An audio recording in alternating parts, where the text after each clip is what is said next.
This one's for all the peaches. Georgia State football championships tonight with two area teams looking to take home a trophy. Did you know that Duke's official mascot is the Blue Devil? With that being said, who do you got in today's game? Florida State? All right, thanks Blue Devil. Today, Florida State looks for a monumental win over Miami. Let's take an inside look at the Noles versus the Hurricanes. Did you know several live alligators assumed the role of Florida's official mascot prior to 1970? Ever since then, Albert here has proudly represented the school's athletic department. Hoop season is finally back, touting a roster full of talented youngsters. Florida State will tip off play tonight versus George Washington at the Tucker Center. With distinctive power and a knack for the clutch, Mendoza has been swinging towards success. The quest for perfection concludes tonight. Godby Cougars taking on the Lincoln Trojans, looking to finish the regular season 10-0. Florida State pulls out a huge victory tonight at the Amway Center. Quidditch teams from across the country are gearing up for nationwide competition of J.K. Rowling's fictional sport. But if you can't fly a broomstick, why would you play? Alabama, Florida State, 1 versus 3. Doesn't get a whole lot bigger than this for an opening weekend showdown, and we've got you covered. Guys, a new era here underway in Tallahassee is just behind me. Willie Taggart was introduced as Florida State's new head coach. Painted pink game tonight at the Tucker Center in a top 10 matchup. Unfortunately for Florida State, they fell 92-88 in double overtime against number 10 Texas. The Florida State Seminoles are in the Big Apple tonight, playing against Notre Dame in the semifinals of the ACC Championship. Once this process is complete, Pierce and his staff are able to pass the torch over to fans supporting their beloved Noles. With so much explosive flair, this decorated group is ready to make an immediate impact.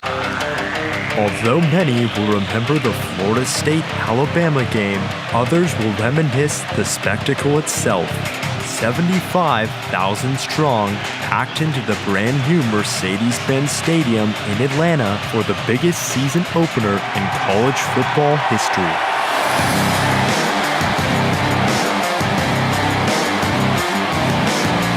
Francois, watch take a deep shot, downfield, jump ball, Tate's got it at the 35.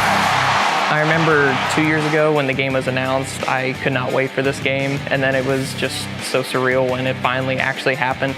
Yet lost in the hype was the industrious process that went into building this $1.5 billion venue. So I grew up with the Georgia Dome. I'm from Atlanta, and I love the whole dome, but when they announced the Mercedes-Benz Stadium, I was pretty excited. In order to create a revolutionary spectator experience, designers installed more than 3,000 speakers and the world's largest 360-degree video halo board. Saw the halo board up around the new stadium. It was an incredible experience.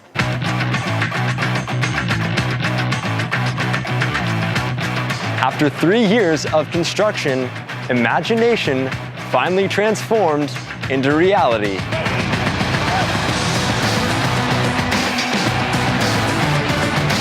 The new stadium was absolutely beautiful. It was something I'd never seen before. And I can specifically remember just walking out onto the field for that first time. It was an incredible feeling, and it's something that I've never had before. Once you go through that tunnel, and you just look up and see the whole circular video board around the whole sphere around the whole building, it was just a great sight to see. On the morning of September 2nd, fans rang in the 2017 football season with ESPN's College Game Day in downtown Atlanta. It's a pretty unique experience because not a lot of teams get the privilege of being able to have a college game day. So it's really cool getting to see all those guys, Kirk Herbstreit, Lee Corso, all of them in person. Just being behind the scenes of the whole set was really cool. So fun. It's a great team bonding experience. It really gets us pumped up for the game. That evening, two powerhouse programs collided as FSU kicked off the season in historic fashion.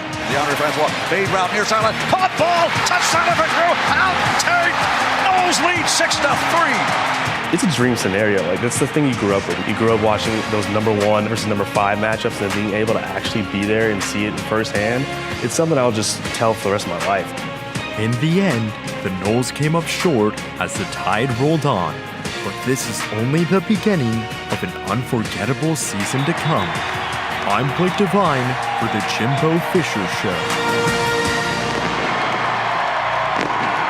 In any sport, special athletes are often revealed by their unique ability to overcome any obstacle with grit and determination. For FSU's Shaquania Dorsett, this special skill set is what truly defines her. Prior to becoming a Seminole, the Freeport, Bahamas native was honored twice as her country's Junior Athlete of the Year due to her outstanding performance in both the 400 and 800.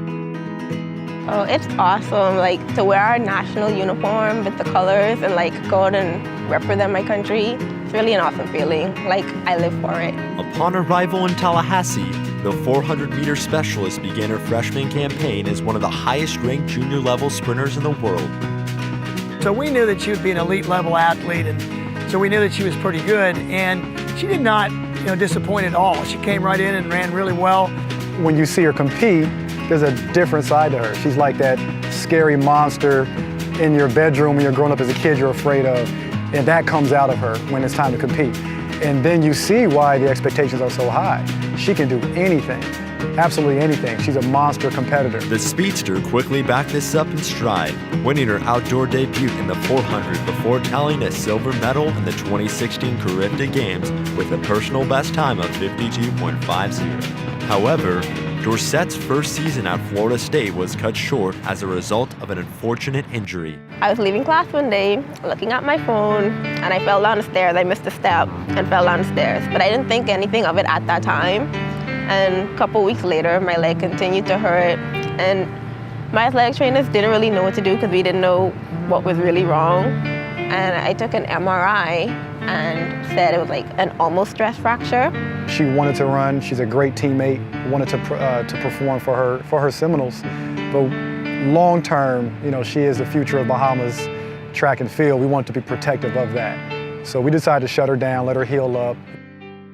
After returning to action in late June, the swift sprinter anchored the Bahamas 4x4 relay team to an Olympic qualifying time. Nevertheless, misfortune struck 9 days later in Poland at the U20 Championships, where Dorsett re-aggravated her previous leg injury and was not only forced to withdraw from this competition, but also gave up her coveted spot at the 2016 Rio Olympics. Yeah, I just didn't want to break my leg completely and not be able to run for 2 years or something like that. But it was awful. I wanted to make Olympics from the last Olympics, and I actually made the team, but I couldn't go. Despite this disappointing debacle, Dorsett displayed her unique ability to overcome this setback by doing what she does best, moving forward. So all that she's experienced, although they were setbacks, they were really set-ups for a greater comeback, and I know she'll just use it as only motivation, nothing negative, only positive. Following an off-season full of restoration and rehabilitation, the 19-year-old has fought her way back to the track this spring. I'm more focused, more dedicated. I feel like I need to make up for what happened last year, so I'm trying harder, training harder, pushing harder. In the long run, Shaquania wishes to inspire others with their distinct perseverance and determination while continuing to embody what it truly means to be a Florida State student athlete. I'm Blake DeVine for Seminole Sports Magazine. For some athletes, it's difficult to find a good balance between putting in the work required to achieve their goals and having fun while doing it. But for one women's cross-country runner, it just comes easy, now and forever. Joining me today is Elliot Feinblum, Assistant Athletic Director. Elliot, great to have you here. Thank you. And first off, let me just go through, and why don't you tell us about your job and how you're able to manage communication for all 21 Florida State teams. Now, back to the business at hand, of course. Several huge matchups in our area tonight, none bigger than the clash of unbeatens in South Georgia, 8-0 Thomasville and 7-0 Brooks County. Hello, NFL fans. I'm Blake DeVine, the latest NFL Game Day host. Tune in and watch me every week, only on the NFL Network. Florida State's loss to Miami was truly a tale of two halves when it comes to the Seminoles defense. In the first half, FSU held Miami to just 1.9 yards per play and 57 yards of total offense. In the second half, well, those numbers increased a lot. The Hurricanes went on to score 24 points in the second half while averaging 6.5 yards per play and 280 yards of total offense. On Miami's last 2 touchdown drives, the Canes put up 150 yards and averaged 10 yards per play in less than 2 minutes on each drive. So just like last year, FSU fans are not too pleased with defensive coordinator Charles Kelly. One fan going as far as setting up a GoFundMe page to pay for Kelly's buyout. Let's be honest, with coaching rumors swirling around this week, it's been difficult just to focus on football. Whether or not Jimbo decides to stay or go, there's 2 things for certain as the Seminoles play Louisiana Monroe this week, and if they win, they're headed to a bowl game. Florida State trying to keep their eyes on the prize. They'll face a Warhawk squad entering Saturday just 4-7 on the year. Maybe not an easy win, but certainly a game that the Noles shouldn't necessarily have a problem with. This week, Fisher discussed how clinching a bowl game on Saturday could help his young team. Hey, what's up, sports fans? I'm Blake DeVine, here to give you the rundown on the past week of Florida State athletics with your Seminole update. Following a 21-day layoff as a result of Hurricane Irma, FSU got back to action during its home opener against NC State. Making his collegiate debut, freshman quarterback James Blackman looked strong early on while delivering this scoring strike to Auden Tate. However, the Seminoles defense struggled throughout against the Pac's attack, surrendering 255 passing yards and a pair of touchdown tosses. In the end, Florida State came up short, falling to NC State 27-21. This marks the first time the Noles have started 0-2 since 1989. On the other side of campus, FSU volleyball opened up ACC play with a 4-set victory over Virginia at Tully Gym. Millie Kubara led the way with 20 kills, while Brianna Burkett tallied 45 assists as the Seminoles got off to a hot start and never looked back. 2 days later, the Garnet and Gold were at it once again versus Virginia Tech. Logan Holenshock and Cecilia Voye combined for 25 digs while helping FSU claim the first 2 sets.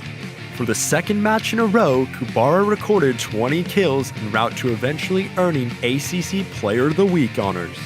After dropping the third, the Noles bounced back in the fourth to clinch a 3-1 triumph over the Hokies. Last Thursday, Florida State hit the road to face off with Louisville. In the 20th minute, Dallas DeRossi put the Seminoles on the board with their second goal of the season. Moments later, Dana Castellanos buried a free kick inside the far post to give FSU a 2-0 advantage. Despite allowing a late goal in the second half, the Noles went on to edge the Cardinals. On Sunday, Florida State posted a 2-0 shutout at Virginia Tech. In the second half, Castellanos converted a penalty kick before DeRossi slotted the ball into the net soon afterwards. With the win, Mark Krikorian earned his 400th career victory. Last weekend, the number 3 FSU baseball team opened up its 2017 campaign with a 3-game set against VCU at Dick Howser Stadium. During their season opener, the Seminoles bats went cold against the Rams pitching staff, leading to a disappointing 3-0 defeat. On Saturday, Florida State bounced back to life with a 12-3 victory. Jackson Luke led the way at the plate, going 3 for 4 with 3 runs batted in. On Sunday afternoon, the Noles claimed their first series of the season with an 11-3 triumph over VCU. Sophomore lefty Tyler Holton displayed a solid performance on the mound, striking out 8 Rams batters and moving to 1-0 on the year. With the historic victory, Mike Martin earned his 1900th win during his legendary 38-year coaching career, good for second all-time in college baseball history. Across the way at Joanne Graff Field, FSU's softball team looked to build upon its hot start during a 4-game home slate against Big Ten competition. Facing off against Northwestern, the third-ranked Seminoles took advantage of its explosive offense and a dominant pitching performance en route to a pair of victories. Jessica Warren brought the power at the plate, going 3 for 4 with 3 runs batted in, while Jessica Burrows picked up the victory in both games. Later on, Florida State blew Nebraska out of the ballpark during another 2-game set. Alex Powers stole the show, going 6 for 7 with 7 runs batted in, while Morgan Claveman and Ellie Cooper scored 3 runs apiece. With yet another successful weekend, the Noles won all 10 of their first games in a total of 9 days.